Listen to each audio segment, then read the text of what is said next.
Hello, fabulous friends and fans. Now, I'm Nadiya Shah. I'm not really sure what we're going to call these segments yet, but I had this idea. I thought, wouldn't it be great if I could just sit down and create a series of videos with people that I love, that I admire, or that are just really doing something really interesting in the world of whether it's spirituality or divination or astrology. And so this is the very first tape that I'm doing, and there was no better person that I could start with than one of my friends for many years now, about 10 years now, the very sweet Helen Bolger, and author. Welcome, Helen. Thank you for being here and spending this time with me. Oh, it's my pleasure. I was so interested in introducing you to the world and people on my YouTube channel, and hopefully like many, many more people, because you've written this amazing book, The Universe, Our Guiding Light. And I know personally I loved this book. I've mentioned this book in my column as well. And I thought it would be really great to sit down and have a conversation with you about it.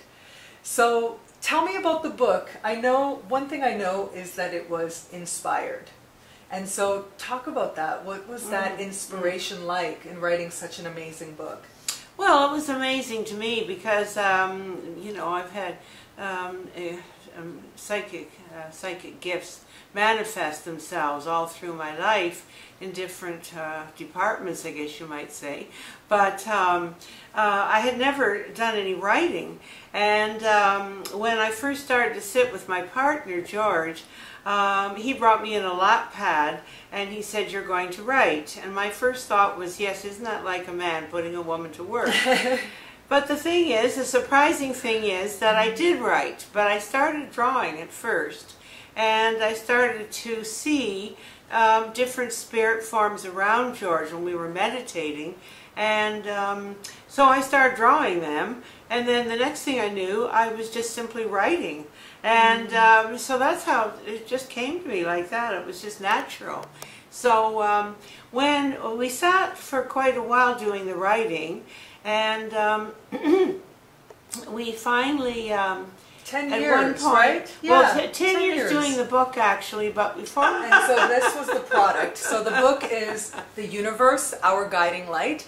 And so what I really liked about it, and the way that it was sort of introduced to me through a mutual friend of ours, was that whereas The Secret has one law of the universe, which is the law of attraction, a beautiful law, yes, but the universe is diverse. The world is diverse. There's lots of different energies. Our lives show us that, I really believe, where in one area we can feel like things are really flowing and very nice, and then in other areas it can feel more challenging. That's because for all of us there's always lots of different things that we are dealing with. There's a diversity in all of us, and there's also an inclusivity where it is one universe, it's one person, it's one life. So this book has like 20 laws of the universe. What are some of your favorite chapters in the book? What lessons, like just really, or what laws, as the 20 laws in your sort of outline, the broad topics? Well, I rather like gratitude. I think gratitude actually comes at the beginning of attraction and ends attraction. So it sort of starts it and ends it. And it's very interesting because it's combined with love. It's a higher form of love, and it will pull a person, gratitude will pull a person right out of a kind of depressed and despairing state. And you can be grateful for the littlest things, the fact that you might have some blueberries to put on your cereal in the morning or something. You know, just the littlest thing. You've got a soft bed to go into, you're tired and you've got a soft bed and it's quiet in your bedroom. I mean, just any little thing. And it can pull you out. So to me, it's a very short chapter, but it has quite an impact. But of course, I think love is the loveliest of all of them anyway. So, yeah, love is, well, it's certainly fun.